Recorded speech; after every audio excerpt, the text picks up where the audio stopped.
Hey, welcome to another set of beers, Jack and Barbecue. Today, we're doing meatballs. And after we make those, we're actually gonna do some meatball subs.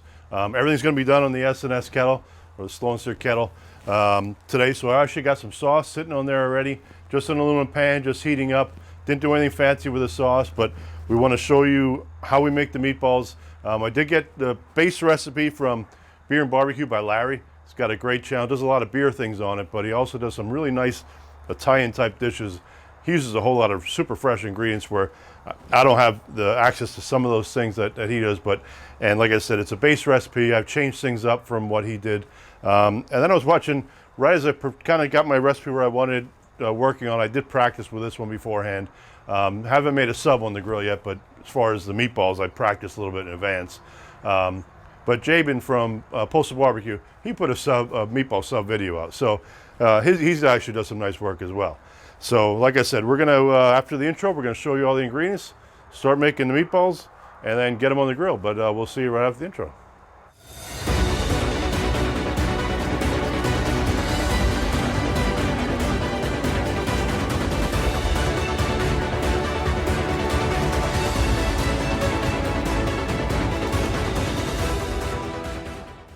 All right, so we're gonna mix these up. What I have in here is actually over a pound of venison. If you came in and searched for meatballs and came to the channel, you're gonna see that I didn't say anything in the channel about, or in the title or description about venison. And the main reason for that is because venison doesn't seem to get any views on YouTube, but realistically, you can use hamburger instead of venison. We just have access to venison. Jack likes it as well. And so when Jack's here, we often cook venison. My wife doesn't eat it. So for me to have it is usually when he's here, or where I get the venison from, which was from our future son-in-law, Sean. They were just here, brought some venison for this year, and we're gonna make the meatballs. Forgot to say, I'm Craig, Mammy Honey Cameras Jack. So here we go. So like I said, I'm starting, and my recipe will be all in the description of everything I did here. But the recipe's gonna be for a pound, but like I said, you kind of can do more. I did more than a pound here. It's like maybe say a pound and a half. Gonna do about a third pound of bacon. So this is our homemade bacon.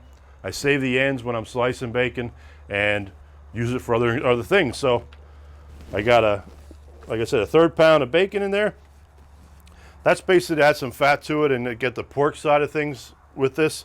The venison's already mixed with some beef fat as well at this point, so just getting some pork involved. I did a medium-sized onion, a cup of Parmesan cheese, a cup of breadcrumbs, and then the dry ingredients was a teaspoon of garlic powder, a tablespoon of oregano, a tablespoon of parsley, a tablespoon of basil. Had to think of what is this. Is actually our own basil. We actually dried it, and a tablespoon of pepper. And then the only other ingredients was a quarter cup of milk and 2 eggs. So get everything in here. We're gonna mix everything together.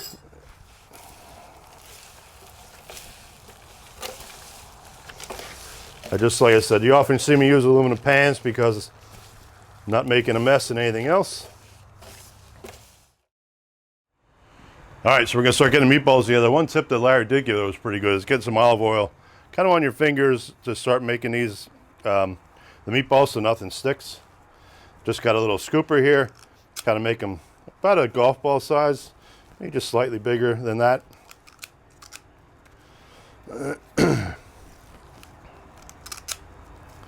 So you can see it's pretty much like a golf ball there. I have one or two in here that's just slightly bigger than that, but that's okay as well. I form them a little bit as I start putting them on the grill as well too, but I don't mess with them too much at this stage. Just get them in the kind of the shape, or close to the shape we want. All right, so let's get these things on the grill. Like I said, I put oil on my gloves. We're just gonna start laying them on. I'll just kind of press them together as I go to put them on. Nothing too fancy. We're gonna put these on. We're gonna let them get to about 160 to 165. Because of the bacon fat in there, they can take a little bit more. Make sure everything gets nice and compact together cooking. And I'm not sure if I'm going to flip them yet or not. I may just spin them across the Slow N Sear over there and get some sear on the bottom, or a little bit of cooking on the bottom, because they're going to cook through just sitting on here. So we'll see. I may flip them at one time. I often do, but. All right, so what I didn't show you was I always put a probe in when I'm cooking. Just the easiest way to do things for me anyway. So I wanted to get a sample on. So this is reading about 140 right now. So I'm just going to actually try to see to turn them, because sometimes they're almost a little bit too delicate to turn. And these in the front probably aren't as done as much, but because they want to fall apart when you go to turn them. That's one of the reasons I don't turn them often. In fact, I'm going to leave them go. I'm not going to turn them. I'm actually going to spin them across the direct side as they get a little further, just to finish them off. I'm going to probe a different one now, just to make sure I was getting a good reading. All right, we'll bring you back when I start turning these across. All right, so like I said, it rose a little bit more now. I still will take some readings.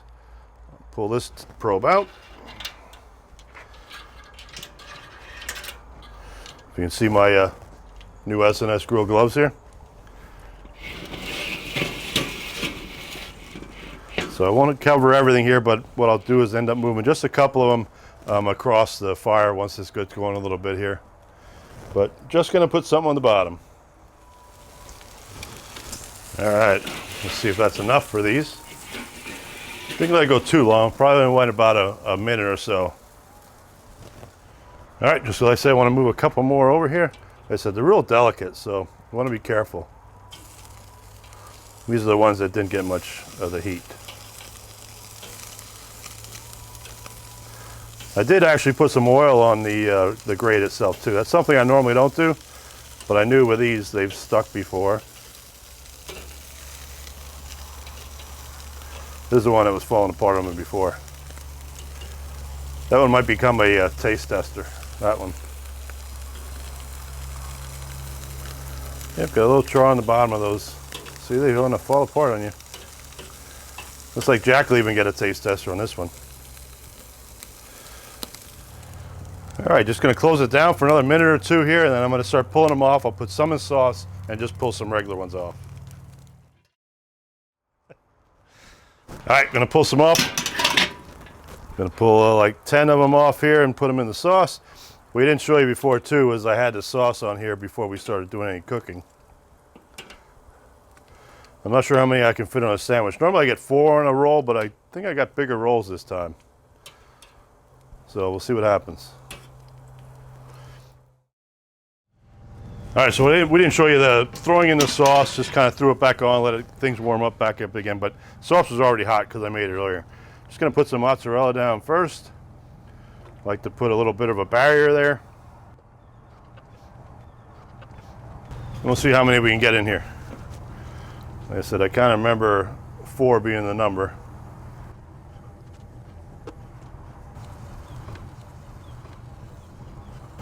That's a shame we'll have to eat these other 2. Actually, I really counted poorly there. I got 11 here. Got a little more sauce on this. Let me get a little more cheese on top.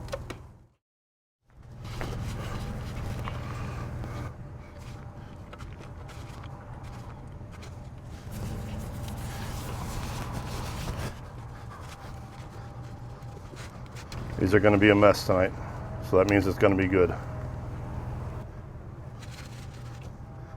All right, can I let them toast up? All right, this is probably going to be it, and I think it is going to be it. We're going to bring these off. Like I said, these are going to be a mess, but that's awesome.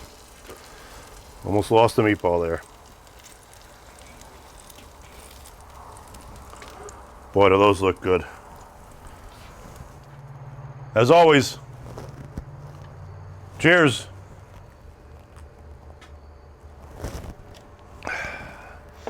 All right, so here we are, end of the cook. Did some homemade meatballs, then made meatball subs, and we're gonna do a great taste test here. Like I said in the beginning, I got the base recipe for the meatballs from Beer and BBQ by Larry. Great channel, has a bunch of subs. He does mostly beer anymore, but every once in a while I'll throw a nice cooking one in there. But he does some really from scratch recipes that are pretty cool. But my bacon video, the first time I did a bacon video, my first recipe actually started with his base. I've since changed it a little bit, just like the meatballs. I've changed it up a little bit, but it's always nice to have that true Italian type meatball to start with. And then I mentioned Jabin from Postal BBQ. He also put one out, real nice one. Kind of different than what we've done here, so it's kind of nice to see the different mixes of what you see. So like I said, start with all the ingredients. We'll have them all in the description, the complete recipe. Ran the grill around 375 to 400 was running. Near the end I just kind of seared them off just a little bit to get the bottom cooked up a little bit, because I didn't want to flip them too much because they're so delicate with everything that's in them. Once they set up and cool and you heat them back up again, they'll be nice and solid. You don't have to worry about that, but the initial cooking part stays that way a little bit. So had them on, took it to a little past 165. These I threw back in the sauce. The sauce we use Rayo sauce. We got that at Costco. Threw in a pan, got that all heated up, cooking before we even started this video. Threw like these 11 in there to get the sandwich ready, and we're gonna taste them up. So first we're just gonna taste the meatball, because no knife needed for this one.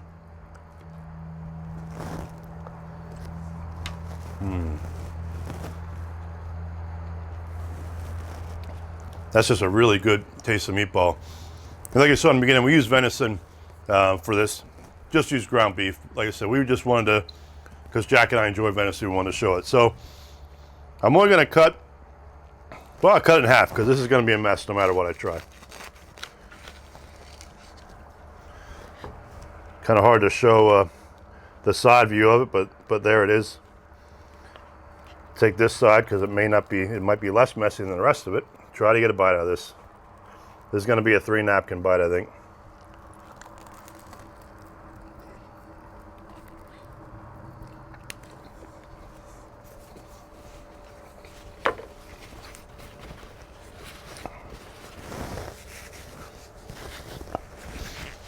So I said first bite was so good I didn't get any meatball though, so I had to go back in for a little more. Boy, that's good. And that smoke flavor that you get from the S&S on there. I didn't add any smoke to it, just regular Kingsford charcoal, but definitely got some smoke flavor on those meatballs. So looking forward to the meal tonight. Jack's going to be happy, I think, with this one. So hopefully you like what we're seeing. Subscribe to the channel, click to the bell, get notifications.